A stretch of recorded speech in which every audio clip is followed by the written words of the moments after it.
Funding for New York Now is provided by WMHT. Additional funding provided by the Leo Cox Beach Philanthropic Foundation. As a bus driver, I'm a very important part of the community.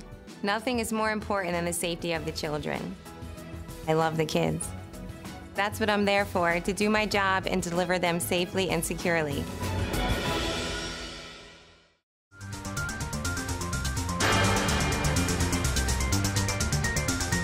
Winner of a New York State Emmy for Best Political Program. This is New York Now. Thanks for joining us, everyone. I'm Matt Ryan. My partner from the Times Union, Casey Seiler, is off today. We begin the program with a one-on-one interview with State Education Commissioner MaryEllen Elia. She's been in this role for a year now, taking over for John King, who moved on to Washington, where he's now Education Secretary under President Obama. Our Karen DeWitt met up with the commissioner at the State Education Building in downtown Albany. Commissioner MaryEllen Elia, thanks for joining us once again on New York Now. I appreciate being here. Well, I want to talk to you about the results of the 3rd through 8th grade tests. The results were out about a week ago, and tell us what they found. Well, actually our students, we made some major changes with those assessments, and so they have to be looked at in the context of changes were made. That's right. Changes related to the timing of the test. We told teachers and principals if students were working productively, they should be able to continue working. And we also shortened the test at each grade level in both English, language arts, and math. So now when you talk about the results, it's important to keep in mind that those changes occurred. We saw some growth, particularly in English language arts. Statewide, the scores went up about 6.6 percentage points. And in mathematics, they stayed relatively flat. They went up a little bit, 1 percentage point. But we do know that those changes would have affected it. We just don't know if that was it. But we also know that our teachers had another year under their belt of having taught those standards and worked with students. And so we think that that it was a combination of factors that led to that increase. Well, that's the positive side. But according to these tests, and as you mentioned, the results of them are somewhat in dispute depending how much you value the tests, nearly 2/3 of kids statewide are still not performing up to standards. I mean, that's got to be disturbing. Well, understand that the standards have been raised, and that when you have an increase, then more students are doing better. And I think you have to understand that as the standards are raised, teachers then have to absorb those differences. They have to translate into that into what's happening in their classrooms. So am I concerned that we have a lot of work to do? Yes, we have a lot of work to do. But I think we're going in the right direction, and I think that we have to provide the kinds of supports that will every day support students and their teachers particularly to move forward with higher rigorous standards. So it's a work in progress at this point, you're saying? Well, I think education, just like children, they're a work in progress. Certainly, sometimes more than others, and certainly in the last few years here, which brings me to my next question, the opt-out movement.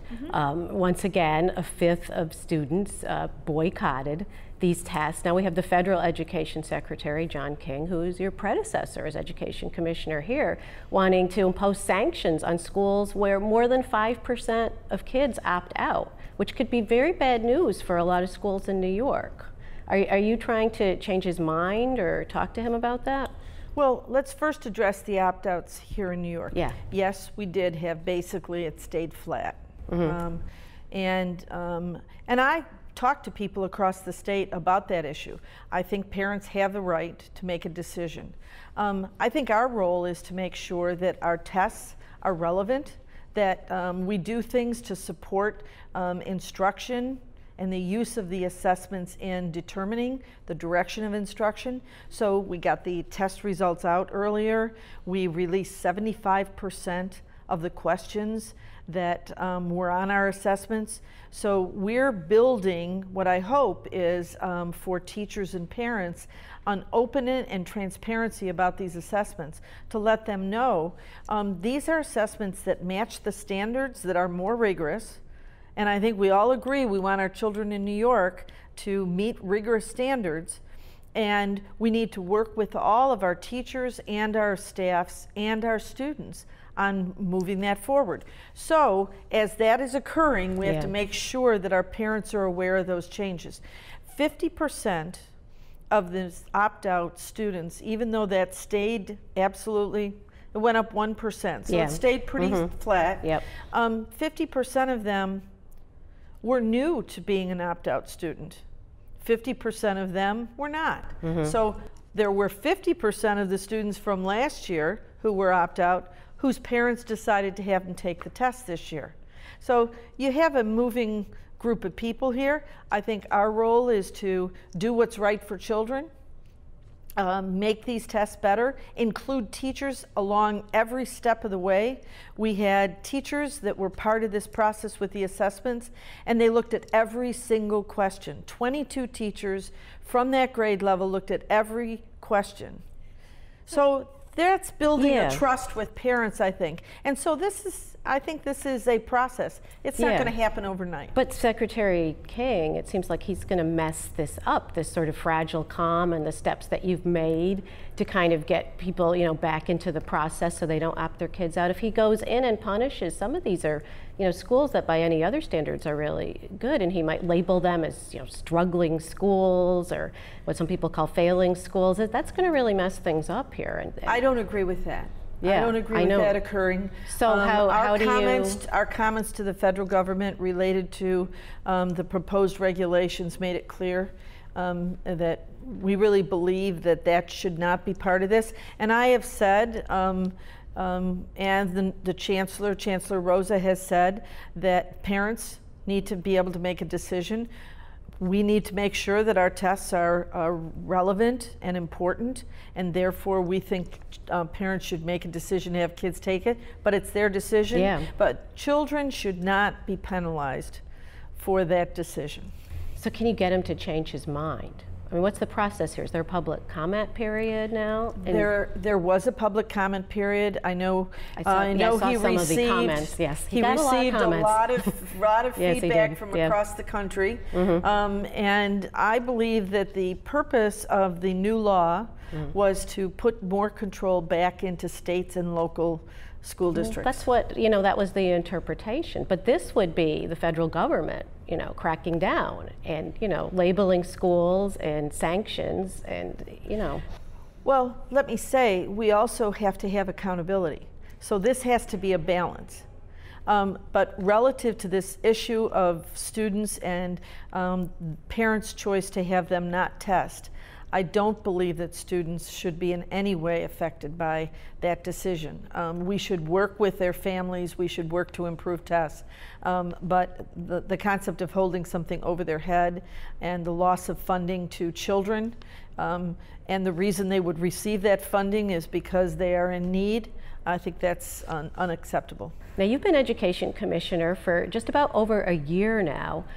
You came at a very tumultuous time. What kind of steps have you taken to kind of calm things down since you've been here? Well, I've traveled New York. I have thousands of miles on my car, meeting in everywhere that I go with school board members, with parents, with teachers and administrators, and with students. And so I think that's the work that I've done in shifting some of the focus that we have on certain parts of the assessment, including teachers across the board. We've been very focused on making sure that teachers and practitioners are part of the conversation everywhere. Yeah, because they felt very left out and they were very unhappy. Yes. They did, and I'm a teacher. And as a professional teacher, I know why they felt left out. And so I think it's important for us to refocus that. I've also been very focused on making sure that we appropriately review the standards. That became a law last year, right before I became commissioner, and I took that very seriously. That's we right. did a survey. You're talking about the March of 2015 during the state budget. Governor Cuomo convinced the legislature to essentially tie teacher evaluations to results of the test scores. Well, most importantly, though, the legislature wanted a review of the standards because there had been such an uproar around the standards. So we did an Aim High New York survey. 72% of the people in New York that responded to that survey, we had thousands of responses, said they felt like they wanted to have high standards and rigorous standards in New York. We put together a team of people made up of teachers and parents and practitioners across the state. They are working very diligently on reviewing all the standards for grades 3 through 8, English, language arts, and mathematics. And we'll be taking that out for public comment. And I think it's important for us to understand the process of people being involved and having a voice in what happens in education in New York. Now, the teacher evaluations have been a real lightning rod. Instead of me trying to lay that out, maybe you can explain, where do we stand with those? Now, the effects of them have been postponed to 2019, 2020, but the schools still have to do these new teacher evaluations, right? Yes, so we have a law in New York. Passed last year, and within that law, which has not changed, the regents have approved regulations and changes that would allow a hiatus away from having those assessments be used in teacher performance and in decisions related to employment. Yeah, they've essentially used their powers to kind of walk back some parts of the law. To slow it down. Yeah. And to unplug it, if you will. Mm-hmm. And so by doing that, hopefully we've put ourselves in a position where we work very strongly on these standards and include teachers in that. We work very, very diligently to improve our assessments with teacher involvement there. And ultimately, we move our evaluation of teachers to where it should be. The evaluation should be used to give feedback to teachers on how they're doing and what they can do to get better. Even the very best can always get better. And even the very best every year get a different group of students who have different needs, and they can always improve on how they interact with those students and help them to become successful. So evaluation shouldn't be a negative thing. Yeah. It should be something that is contributing to the overall body of good work in a school. So we've got to shift that discussion and that focus, and I think that's the work that we have to do on evaluations. Now, that law still ties the teacher evaluations to some increases in school aid. That hasn't changed, and there was talk the last session of maybe repealing that law. Do you think that there's parts of the law that should be repealed by the legislature? Well, right now, we're in the midst of staying within the law, allowing school districts to develop their 3012D plan, but not using the evaluation data that they have on student growth associated with teacher evaluation and decisions related to employment. We really feel like we've stopped and kind of pulled back some, and now we have to work to reconstruct. I think there are some things that need to change in the law, and we will certainly work with the legislature and the governor's office on what those things are. But we're not there yet. We're not there yet. You know, we are in a process now, and things didn't get to the high pitch that they were in New York overnight. No. They happened in a 3 or 4 year period with very, very quick changes being made. Necessary really because of the federal government's requirements under the Race to the Top funding, and it was done very quickly, and everybody agreed at the time. But now what we've got to do is step back, slow down, and take very strong, thoughtful, purposeful steps. And joining us now for this week's edition of the Reporters Roundtable, you've already seen her. She's back here now at the Roundtable, Karen DeWitt from New York State Public Radio, and Matt Hamilton of the Albany Times-Union. Andrew Cuomo, the 56th governor in New York State's history, was traveling around the state this week. He took senior members of his administration on a cruise from Columbia County down to New York City, where I guess they talked about the 2017 agenda.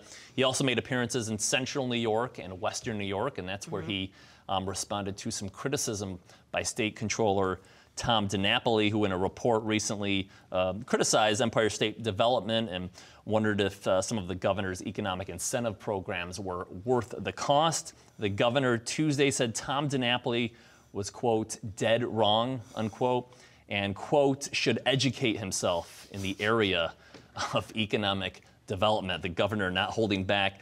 This isn't the first time they've had a spat, a little spat together. Assembly Democrats are also responsible for the decline of upstate, which he said this week. Yeah, he's just not getting along with his fellow Democrats. It started with New York City Mayor Bill de Blasio. That's been a famous feud going on for 2 years, and now it's extended to the controller Cuomo-DiNapoli. It's extended to Assembly Democrats. That started back in July 5th when he accused them of colluding with de Blasio so they couldn't get some daycare legislation passed. And he said, you know, you're abusing children because of your politics. The Assembly Speaker got mad and issued a statement criticizing Cuomo, which I guess if you do that, the governor never forgets because he's been after the Assembly Democrats on and off ever since. And don't forget the Hoosick Falls water trouble hearing that they announced as well. That's right. They're stepping up too, and they also grilled his economic development czar, Howard Zemsky, in a hearing last week about the economic development projects. That's sort of at the heart of that. These economic development projects, they're under federal investigation.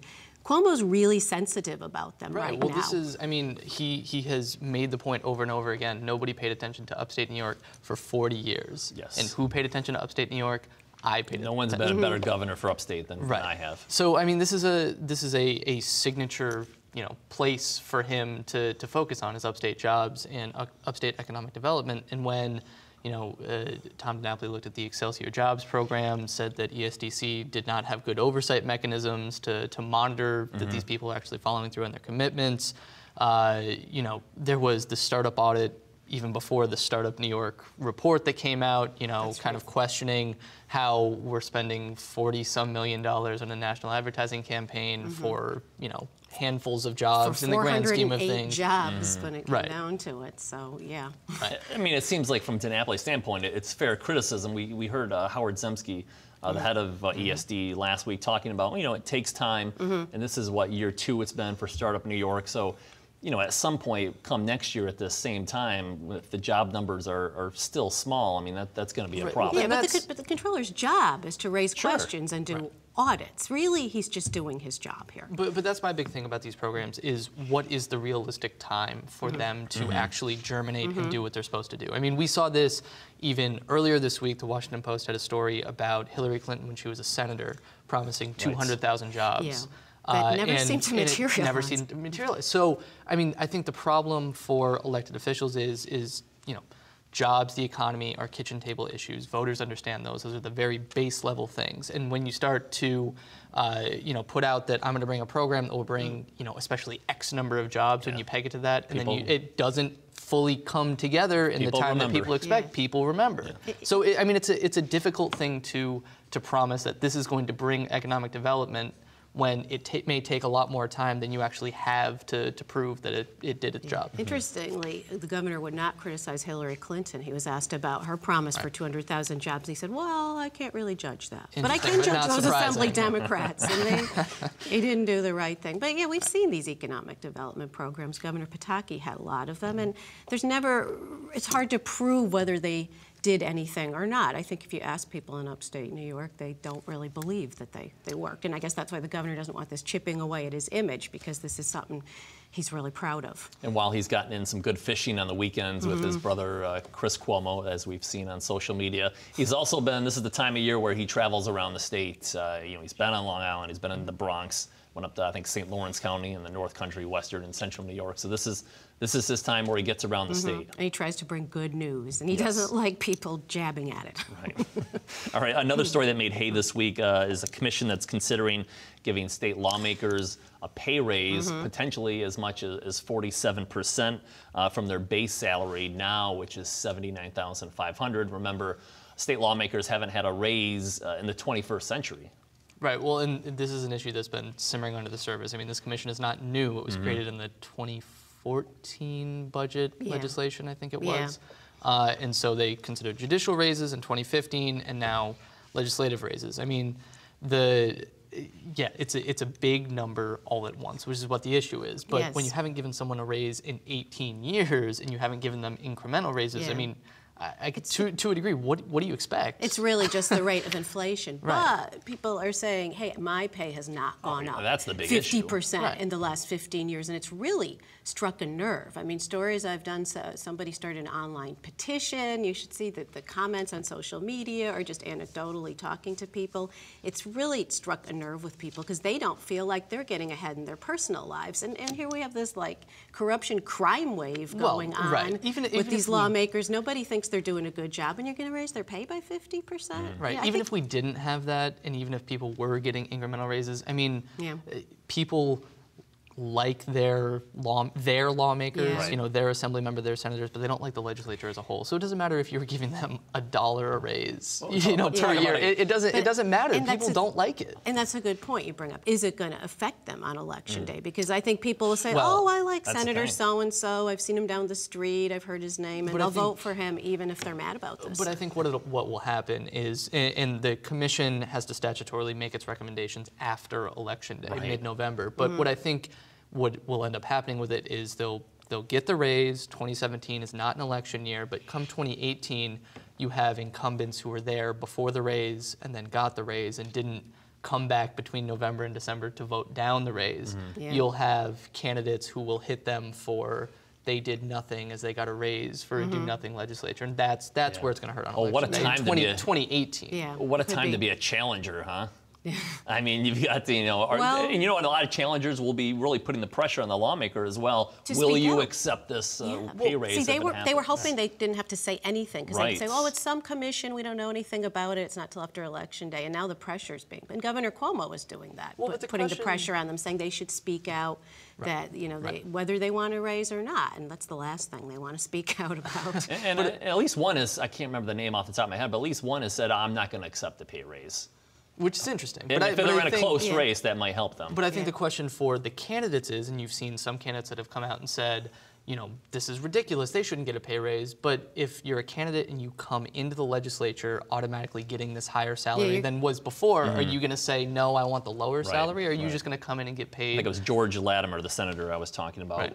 We got 2 minutes left. Another story this week, Karen, you reported on this, about the Fitzpatrick nuclear power plant in Oswego. An agreement has been made to keep that running for at least another 12 years. So we got that right on Lake Ontario. Upstate, and then you got downstate Indian Point, which of course the governor is railed against, has questioned its safety on a number of occasions. Interesting, upstate, downstate, is there a difference here? The governor put an $8 billion subsidy to this company, Exelon, to run Fitzpatrick, 9 Mile Point, and the Guinea plant. I think it's a lot about jobs upstate, because in Oswego, 615 jobs would be lost, and they said the average pay is $100,000. And so for some reason, they're not talking about any dangers of these nuke plants. But when it comes to Indian Point, it seems like every little mishap that happens, the governor informs the media, has a press conference, says this thing should be closed. So there's sort of a contradiction between downstate and upstate, whether the plants should be there or not. Granted, there's way more people around the Indian Point power plant, but people still live around the ones upstate. No, well, and I think that's the point. And not to say that any one region is more valuable than the other, but I think that's the point, is if there was to be a catastrophic incident at Indian Point, you're going to affect, 15 million, upward of 20 million people, and getting into the Hudson River. Not that, at Fitzpatrick it wouldn't leak into Lake Ontario, and then what happens between New York and Canada with that. But the state is going to subsidize these upstate nuclear power plants as they try to move toward this clean energy standard by 2030 to have 50%. That's their justification. Now they need it because it doesn't emit carbon, but they're not. It's interesting they don't talk about the dangers. But you go further upstate. And Karen, I think you noted in your story. I mean, they've had an oil spill recently, right? I mean, it's not like they've been it's not like they're totally clean. They spilled oil into Lake Ontario, and so there's no guarantee that any of these nuclear plants are perfect. All right, well, we will have to leave it there for today. Our thanks to Matt Hamilton from the Albany Times-Union and Karen DeWitt from New York State Public Radio. You heard us discuss the issue. We want to know how you feel about it. Do you think state legislators should get a pay raise? Let us know by logging on to our website right there on your screen, nynow.org. Now that it's illegal, are you more likely to place a bet on a daily fantasy sports site? That is what we asked you to vote on last week, and the results pretty lopsided. 96% saying no, including Kim in East Greenbush. Gambling is gambling. Better to make a charitable contribution than give my money to one of these companies. Lori in Delmar. If I'm going to gamble online, I'd rather play with colorful imaginary slot machines. Okay, and finally, Larry in Great Neck watching on WLIW. He also voted no, saying your odds of winning are slim to none. The website to vote, again, is nynow.org. It is there where you can find any of our past programs we've produced since 2010 and links to follow us on social media sites, including Twitter, where our hashtag is @nynow_PBS. You'll also find a link to the Capitol Confidential blog, which can be found at timesunion.com. And that will do it for us this week on New York Now. We're going to leave you today with video of arguably Albany's most beautiful structure, the State Education Building. For all of us, thanks for watching, and we'll see you next time right here on your local PBS station.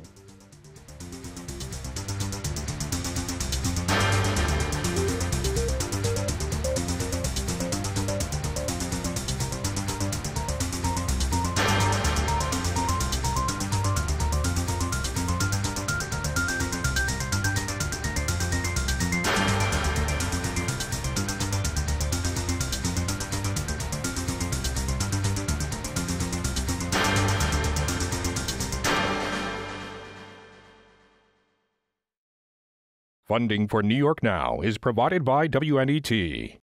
Additional funding provided by the Leo Cox Beach Philanthropic Foundation. CSCA. I'm a police, fire, and EMS dispatcher. When their first phone call comes to us, we get the fire, the police, and the ambulance to their location. I'm keeping them safe by providing them with a service that they expect.